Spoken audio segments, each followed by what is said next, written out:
você de 1 Samuel, capítulo 17. 1 Samuel, capítulo 17. 1 Samuel 17 é a icônica história, famosa história de Davi e Golias. Quem já, todo mundo, né? Quem já não, pelo amor de Deus, isso aí, qualquer pessoa conhece essa história, né? Não sei também, né? Vai que não, né? Davi e Golias. Conhece essa história? Conhece? Vamos lá, eu quero te mostrar algo muito forte que Deus falou comigo, muito forte essa semana. Eles já estão brincando agora que o Haaland, né?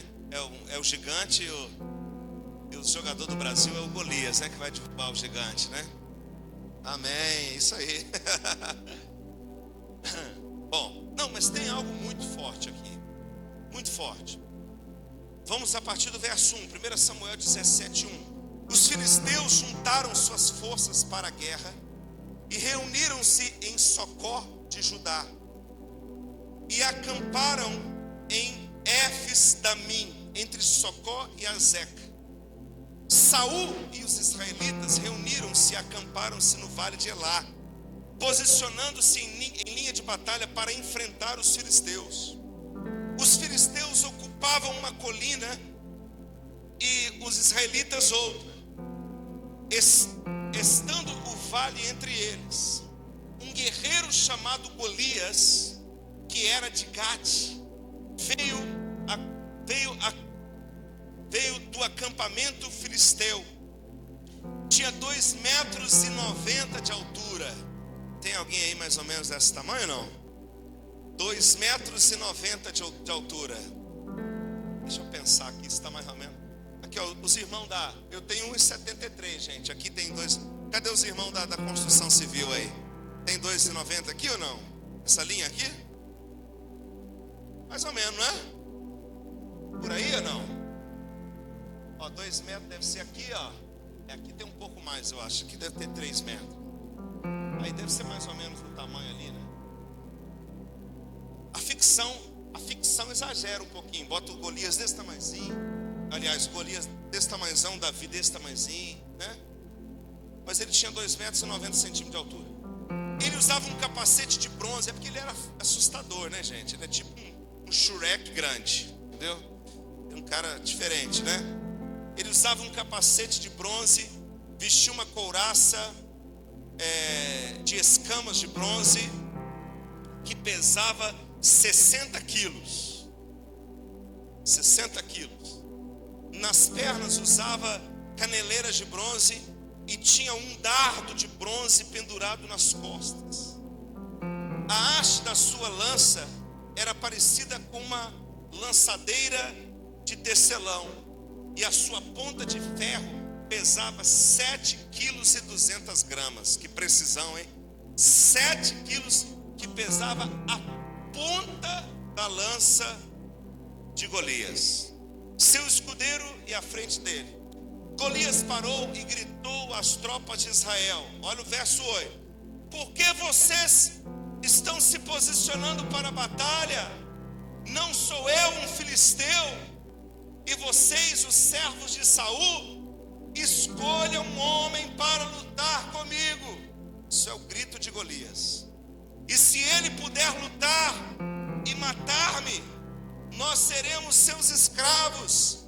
E todavia, se eu vencer e o matar, vocês serão nossos escravos e nos servirão. E acrescentou, Golias continua dizendo: eu desafio hoje as tropas de Israel, mandem-me um homem para lutar sozinho comigo. Ao ouvirem as palavras do filisteu, Saul e todos os israelitas ficaram atônitos e apavorados. Davi era filho de um efrateu de Belém de Judá, chamado Jessé. Este tinha 8 filhos e já era idoso na época de Saul. Os 3 filhos mais velhos de Jessé tinham ido para a guerra com Saul: Eliabe o mais velho, Abinadab o segundo e Samá o terceiro. Davi era o caçula. Os 3 mais velhos seguiram Saul, mas Davi ia ao acampamento de Saul e voltava para apacentar as ovelhas do seu pai em Belém. Durante 40 dias o filisteu aproximava-se de manhã e à tarde e tomava posição. Presta atenção, Davi não era um guerreiro, ele era um pastor de ovelhas. Ele cuidava das ovelhas do pai. Os seus irmãos, sim, seus irmãos eram guerreiros, homens de guerra, valentes de guerra. Davi não. Mas Davi sempre ia ao campo de batalha levar alimento para os seus irmãos. Golias, ele era de Gate e ele era um mercenário. Ou seja, ele era aquele cara que era pago para matar. Ele era contratado para a guerra. Até hoje existem mercenários, né? O exército russo contrata mercenários. O exército americano contrata mercenários hoje. Guerra do Afeganistão, por exemplo, muitos ex-combatentes ou civis mercenários foram contratados. Hoje hoje o exército russo paga $15 mil por dia para um mercenário, sabia? $15 mil por dia que o exército russo paga hoje, 2026. Naquela época, não sei quanto era, né? Mas o mercenário era um homem para matar. Ele era um cara para matar. E ele era com estatura grande, né? Descendente dos Anaquins, 2,90 metros, forte. E a Bíblia fala que durante 40 dias, eu quero que você guarde isso. Diga comigo, 40 dias. Durante 40 dias, esse número aparece muito na Bíblia, né? Jesus ficou 40 dias no deserto. O povo de Israel ficou 40 anos no deserto, né? 40. A Arca da Aliança, depois da chuva, ficou a Arca de Noé, 40 dias após o dilúvio, a deriva, foram 40 dias, 40 anos, 40 tem, na numerologia bíblica, tem um significado muito interessante, de um ciclo, né? De um ciclo completo. E durante 40 dias, Golias afrontava Israel, 40 dias, 2 vezes por dia. Bom, se Golias afrontava Israel 40 dias, 2 vezes ao dia, quantas vezes Golias afrontou Israel? Agora é matemática, biologia acabou, agora é matemática. 80 dias, aí eu respondi, falei, sem querer. 40 dias, 2 vezes ao dia, 80, amém? 80 afrontas. Tinha guerra? Não. Tinha batalha? Não. Tinha ataque? Não. Alguém pegou em arma aqui? Não. Alguém lançou alguma coisa? Não. Começou alguma briga? Não. Foram apenas afrontas. Qual era o objetivo de Golias? Desestabilizar Israel. Irmãos, e é exatamente assim que o diabo trabalha. O diabo, antes de atacar, afronta. O que é afronta? Notícias, possibilidades, ameaças, diagnósticos, respostas ruins, possibilidades negativas. São afrontas que chegam até mim, que chegam até você para nos desestabilizar. O diabo utiliza essa arma psicológica até hoje. É uma arma de guerra isso aí. A afronta é uma maneira de desestabilizar o oponente. Quem está acompanhando agora a guerra dos Estados Unidos e o Iraque, os Estados Unidos e Irã agora. O Donald Trump fala, vamos bombardear tudo. Não, agora é acordo de paz. Não, vamos fechar o Estreito de Hormuz. Não, agora vai abrir de novo. Não, agora vamos bombardear. Não, agora não vamos. Claro que hoje também tem uma questão até de especulação do mercado financeiro. Mas é uma afronta, e a afronta é uma ameaça, e a ameaça desestabiliza. Porque a pessoa, diante de uma ameaça constante, 40 dias, 2 vezes no dia, irmão, no 10º dia, no 15º dia, Israel já estava completamente sem força. Mas nem lutou, pois é, não lutou, mas tem uma afronta, tem uma palavra sendo lançada, tem uma notícia. Olha para mim, quem sabe isso está acontecendo com você? Você está tendo uma notícia, você está tendo uma afronta, Você está sendo afrontado. Tem uma notícia chegando até você. Tem uma ameaça chegando até você. Tem uma sombra chegando até você. Sabe, um peso, alguma coisa que está... Mas não tem luta. Na real não existe a luta. Mas existe uma possibilidade de luta. Só de Golias fazer isso, o exército de Israel foi se desestabilizando. O próprio rei Saul foi desestabilizando. Imagina olhar aquele homem com 2,90 metros. A ponta da lança pesava 7,2 kg. A armadura dele era escamas de bronze, pesava 60 quilos. 60 quilos. A armadura pesava 60 quilos. Tinha um capacete, tinha outras coisas, né? Ele, um homem de 2,90 metros, pesava perto de 200 quilos. Uns 160, 180 quilos ele deve pesar. Por mais massa magra que fosse, mas não é brincadeira, 2,90 metros distribuídos, é peso para valer, força, peso, braço, não é? Imagina o semblante desse homem. Como é que era o semblante de Golias, irmão? Não era uma carinha bonita. Não parecia o Ken da Barbie, com certeza não. Era uma cara rude, era um homem de guerra, um mercenário. Eu imagino aquele cara com a cicatriz de todo tamanho no rosto, assim, um olho furado. Eu imagino essas coisas. O cara que guerreou a vida inteira, a vida dele é essa. Ele não era um cara normal, meio doido, meio, sei lá, meio, né? Estranho, uma voz grossa. Bom, apesar que o lutador lá do MMA, o Anderson Silva, tinha voz fina, né? E era lutador, né? Mas esse mesmo, eu imagino um cara ameaçando assim, com voz grossa. Imagina, eu fico imaginando um cara desse. E afrontando. E não está com medo um homem, tá todo mundo com medo. E agora ele disse assim, ó, escolhe um homem aí para lutar comigo. Irmão, quem? Quem? O rei? Não, se for o rei, nós podemos comprometer todo o exército. Porque se ele morre, como é que vai ficar? Quem vai? Absalão? Nessas horas. Samar? Quem é que vai? Samar? Não. Quem vai? Quem vai se expor a lutar com um homem desse? Quem? Quem vai tomar frente dessa luta? E os dias iam passando e Golias ameaçando, e ameaçando. Até que Davi, você sabe a história, se candidata e fala com o rei. Ele diz, ô rei, eu vou lutar contra ele. Aí imagina o rei olhando para aquele menino de 1,5 metros, porque Davi era baixinho, mirradinho, ruivinho. Imagina um menino ruivinho de 1,5 metros assim. E ele dizendo, eu vou lutar, eu vou contra ele.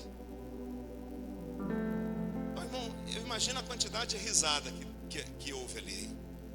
E ele dizendo, deixa comigo, deixa com você. A única coisa que você sabe fazer é cuidar de ovelhas.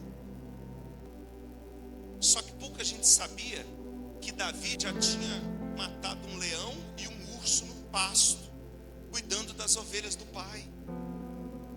Olha que coisa interessante. Deus não estava treinando Davi na guerra. Deus estava treinando Davi onde ninguém imaginava que alguém poderia ser treinado, e era no pasto. Que coisa.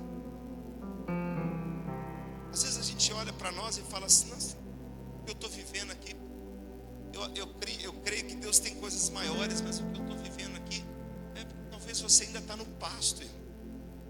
Você ainda está no período de pasto da sua vida. Você não é um guerreiro, você não é um valente, você não tem visibilidade, você não tem honra, você não tem reconhecimento, você não é lembrado.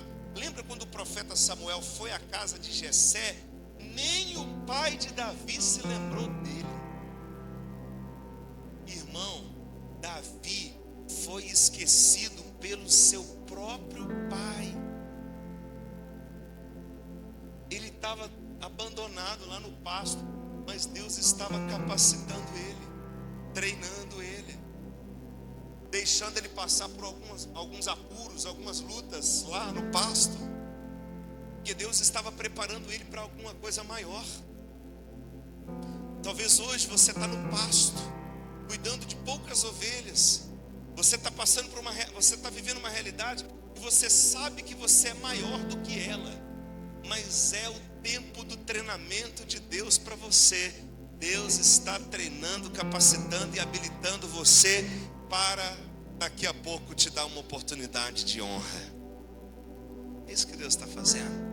Pode aplaudir mesmo ao Senhor. Pode aplaudir mesmo ao Senhor. Isso é tão forte que quando Golias começa a afrontar, ele começa a afronta Israel, afronta aquele povo.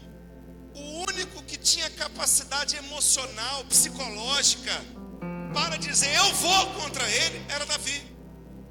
Estava todo mundo morrendo de medo, desestabilizado emocionalmente, mas Davi estava preservado, estava equilibrado, pronto para aquela batalha, pronto para aquela luta.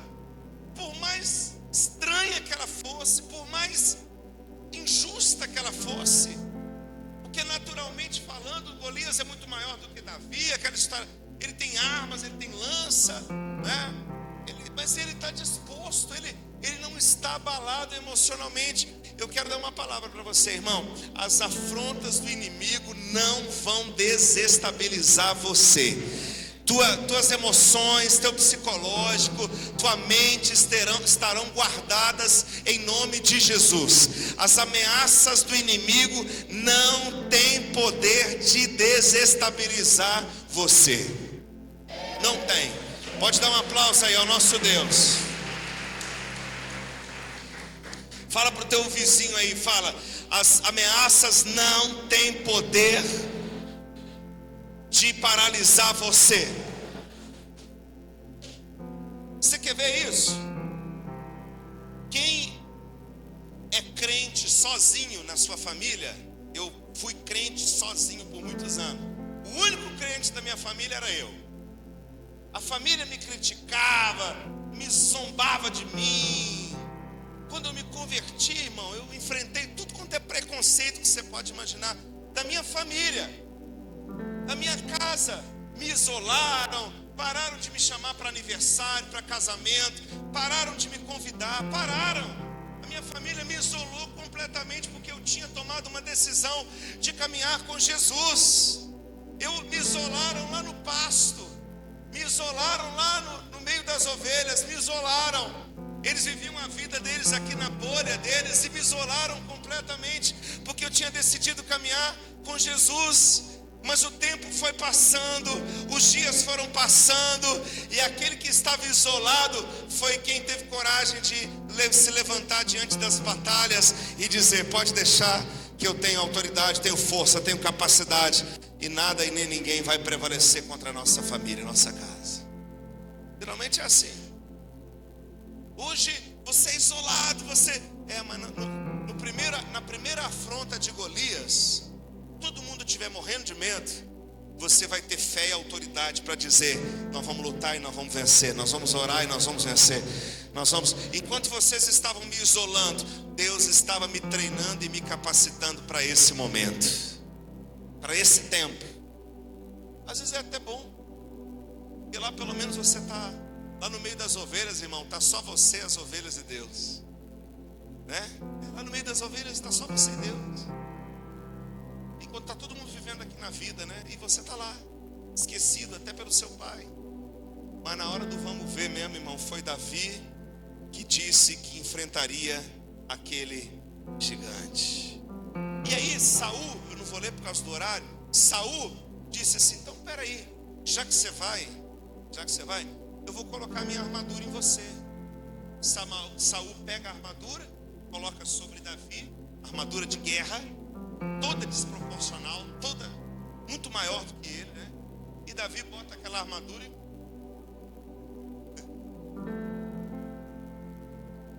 Imagina Davi com aquela armadura de guerra. Ficou pior, o que era ruim piorou, né? Que agora eu imagino a cara de Saul pensando assim: vai virar presunto. Vai virar presunto. Todo mundo imaginava isso. Davi fala: não, eu não quero essa armadura. E ele tira a armadura. Por quê? Porque as armaduras de Saul não serviam para Davi, não era só fisicamente. A armadura simboliza autoridade. Se essas armaduras fossem tão boas assim, então Saul teria se levantado contra Davi. As armaduras de Saul não servem para Davi. As armaduras do outro não servem para você. Como é que a armadura do covarde vai servir para um corajoso? Tinha que ser o contrário, as armaduras de Davi que tinha que estar em Saul. Ele larga aquele negócio e fala: não vou lutar com isso não. E outra, ele vai no ribeiro, no riacho, no rio, e separa 5 pedrinhas lisas, coloca numa funda, que não é um estilingue. Funda é funda. Funda é como se fosse uma corda, que amarra assim, é um tiro, é uma loucura, é uma pressão absurda, não tem nada a ver com estilingue, nada a ver. Estilingue é coisa nossa aqui no Brasil. É como se fosse uma corda, na ponta ela dá um laço na pedra e ele gira, ela só segura a corda, né? E a pedra dá um tiro, é uma arma poderosíssima. Ele separa. Quando ele chega diante de Golias, Golias ri dele. Fala: por acaso eu sou um cachorro? Você vem com pedra pro meu lado? Por acaso eu sou um cachorro, um bicho? Você está vindo com pau, com pedra? Que negócio é esse? E Davi responde para Golias: você vem contra mim com lanças, com armas, mas eu vou contra ti em nome do Senhor dos Exércitos, o Deus de Israel. Golias achou que Davi estava com pedras. Não, as pedras era só o instrumento. Ele estava indo contra Golias em nome do Senhor. É diferente. A arma mais poderosa que Davi usava não era a funda, era o nome do Senhor. O nome do Senhor. E a Bíblia diz que ele põe uma daquelas pedras, a primeira pedra na funda, ele faz aquele lançamento e a pedra bate na fronte de Golias, aqui na testa. E o mais interessante, eu vou deixar para você ver na sua casa, é que Golias não cai para trás, ele cai para frente. Qualquer pessoa vai dizer: se tomou uma pedrada na testa, ele teria que cair para trás, mas ele cai para frente, porque quem derrubou na verdade não foi a pedrada, porque ele falou: eu vou contra ti em nome do Senhor dos Exércitos. Quem lança a pedra é você, irmão, mas quem derruba o gigante é Deus. É Deus que derruba o gigante. É Deus que coloca o gigante em terra. Ele morre? Não, não morre. Não morre? Não, de pedrada não. Davi vai lá até Golias, pega a sua própria espada e corta a sua cabeça. Sabe o que isso significa? Que a arma que o inimigo preparou para você será contra ele. Será contra ele. É isso que significa. A arma que o inimigo prepara para você será contra ele. Contra ele. Qual que era a promessa de Saul?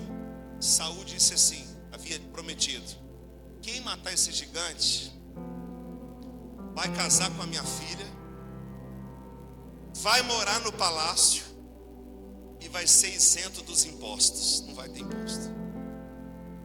Quando Davi então mata Golias, ele agora tem direito a casar com a filha do rei, a morar no palácio e a não pagar mais impostos. Ele tinha uma promessa, ele tinha um alvo, ele tinha uma recompensa para aquela vitória. Irmãos, eu imagino a cara daquela galera que achou que não ia dar nada, né? Como é que ficou a cara do rei? Como ficou a cara dos irmãos de Davi, vendo o que tinha acontecido, vendo o absurdo que tinha acontecido? Imagina uma cara de tacho, né? Uma cara de quem não está entendendo. Depois disso, Davi se torna rei de Israel. Ele não é só um guerreiro que derrubou um gigante, ele se torna rei de Israel, o maior rei que Israel já teve. o maior rei que Israel já teve. E através dele vem Jesus. Jesus é da descendência de Davi, é da raiz de Davi. A descendência de Davi dá a luz ao Messias, que é Jesus. Então eu quero deixar uma palavra para você, para a gente encerrar esse momento aqui. Você não vai ceder às afrontas contra você. Se levantar palavras contra você, afrontas contra você, você não vai ceder e não vai aceitar. Você vai se levantar. Eu quero ouvir um amém. Você vai se levantar, você vai erguer teu corpo, você vai erguer a tua voz, você vai se levantar em fé e vai dizer: eu não vou aceitar essas ameaças contra a minha vida. Deus é por nós. Se Deus é por nós, quem será contra nós? Eu estou do lado certo da guerra. A melhor coisa é você saber que está do lado certo da guerra. Você está do lado certo da batalha. Você está lutando a guerra certa. Você está lutando a guerra correta do lado correto da guerra. As maiores guerras que eu já passei na igreja, a única certeza que me sustentava é: eu estou na guerra certa e eu estou do lado certo da guerra. Duas certezas que sempre me sustentaram: eu estou na guerra certa e eu estou do lado certo da guerra. Quando eu estou na guerra certa e eu estou do lado certo da guerra, meu irmão, eu não preciso ter medo. Deus é comigo, a autoridade de Deus é comigo, o poder de Deus é comigo. O seu inimigo se levanta contra você com espadas e com lanças, mas você vai contra ele em nome do Senhor dos Exércitos. Em nome do Senhor dos Exércitos.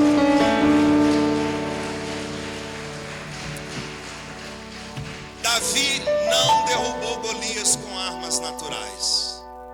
Davi derrubou Golias com armas espirituais.